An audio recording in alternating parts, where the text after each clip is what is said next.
Okay, so the thing you need to realize about fitness is that it's not a state, it's a continual process. At any point, anyone who's fit can become unfit, and anyone unfit can become fit, especially if you can incorporate these simple hacks.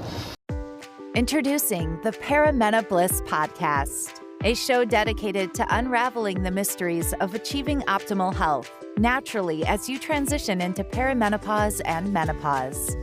Get ready to join your host, Dr. Seth Yates, an experienced naturopathic doctor, acupuncturist, and kinesiologist, as he shares his wealth of knowledge acquired from over 40,000 patient visits and 15 years in working with perimenopausal females. Welcome to the Paramena Bliss Podcast. Hey, this is Doc Yates. Welcome to Paramena Bliss, brought to you by ParamenoBliss.com and ablehealth.us.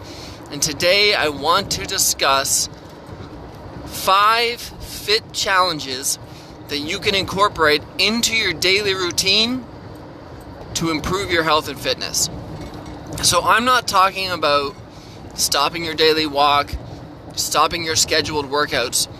I'm talking about what can you do during your other daily routines in addition, so that you're incorporating so much more fitness, health, flexibility, balance into your day. Because think about this. I don't even want to use the term ancestors. You say ancestors and people think about hundreds of years ago. Like just a couple generations ago, people were mostly not in desk jobs. They were out, they were being physically fit, and they weren't being like, oh, I'm going to go out and be physically fit and do this for 30 to 45 minutes. It was like, no, this is my job to be physically fit all day. Even if your job was maintaining the house, those clothes washing machines were done by hand. The dishes were washed by hand.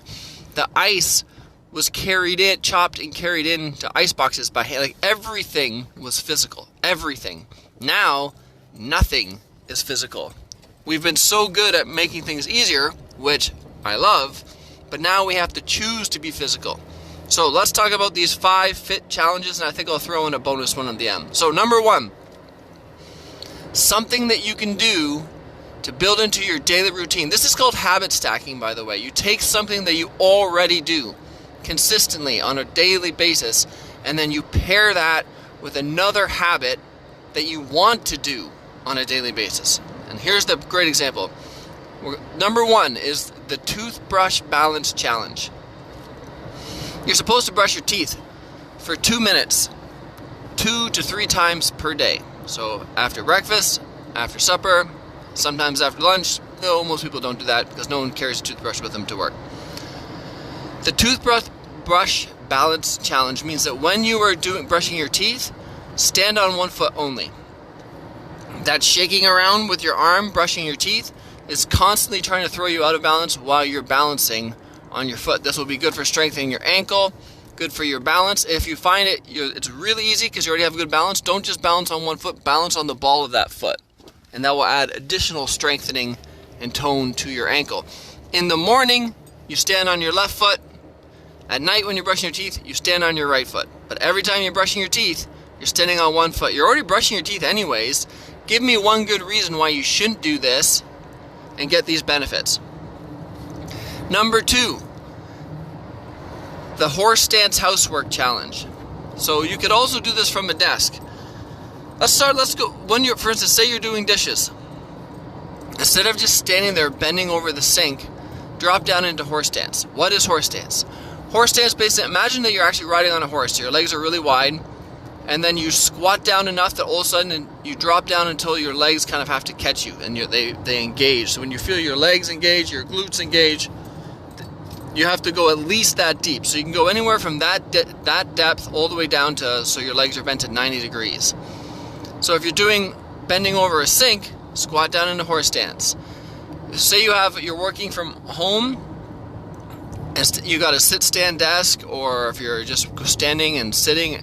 Every time you go to switch positions, go into horse stance for 30 seconds. 30 seconds is not that long, but if you're doing these changes frequently up and down throughout the day, that 30 seconds can get you a lot of strengthening through the glutes. something else that's really important about this stance, that wide-legged stance when you're strengthening your glutes actually helps stabilize your SI joints. So especially for females, if they've had difficulty with their SI joints, laxity ever since, say, pregnancy, because that does make those joints go more lax, a really wide-legged stance, like a horse stance or sumo stance, will stabilize that, and then you can strengthen your glutes, which will actually support that joint. So drop into horse stance. Number 3, the garden plank. So you've got a whole bunch of weeds to pull and you haven't had time to do any core workouts lately. Let's nail both at the same time. So by the edge of your garden, you can either go into a plank pose, or in your garden, you go into a plank pose because you're reaching over some plants to go on your knee. If you're not that strong, go on your knees. Otherwise, you can go on your elbows. You can go on knees and elbows. You can go on feet and hands. But you want to find some sort of variation of plank pose. While you're in plank pose, pick all the weeds that you can reach, which means that you have to be alternating into a one-arm plank pose, which is actually a really good core workout. It's really good stabilizing exercises. Whereas most people are bending over, gardening, injuring their backs, you're strengthening your core and preventing injuries at the same time.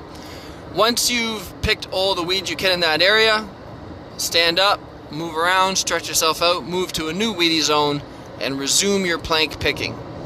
This is a serious core workout, and you're accomplishing 2 things at once through some great habit stacking. Number 4, the pigeon reader.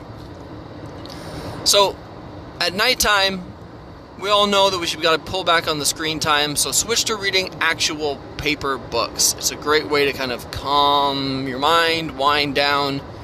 But while you're in bed reading, rather than just lying there reading, what if you were stretching and reading? And what if that stretch was a pigeon pose, which means you go into pigeon pose, which means one leg is in front with your leg kind of twisted at 90 degrees.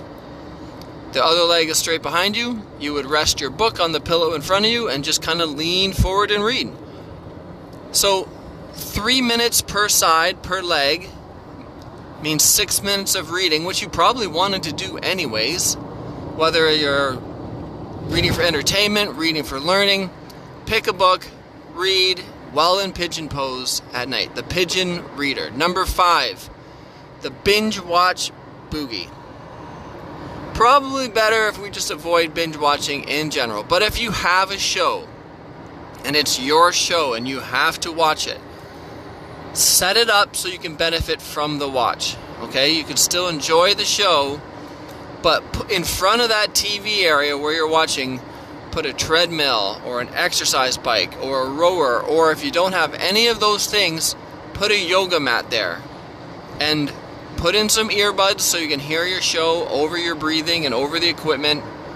And then whether you're walking on the treadmill, marching on the spot with light dumbbells in your hands, take that 22-minute show and just move. You're allowed to watch it without any guilt whatsoever, because you are also improving your health at the same time. So number 5 was the binge watch boogie. Number 6, the bonus. I call it red light ripped.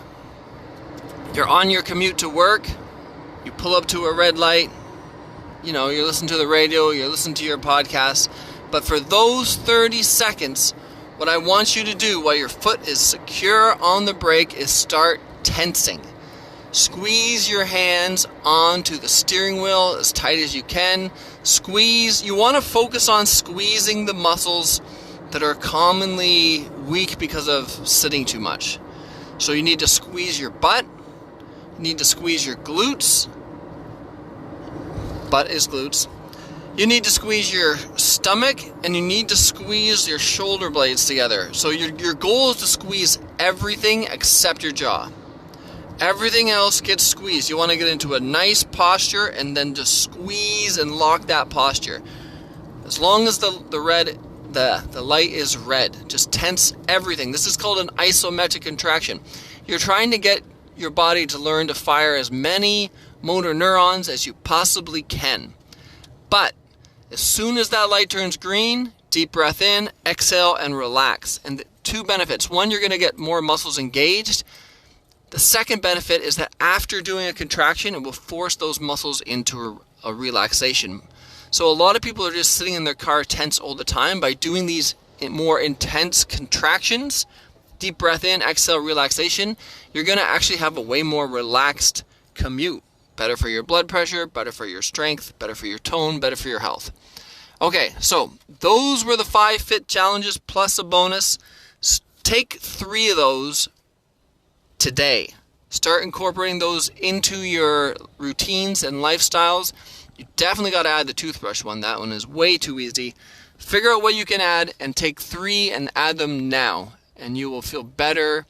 You will notice the difference. Like, you'll notice improvements in these things quickly, like often within a week or 2 weeks.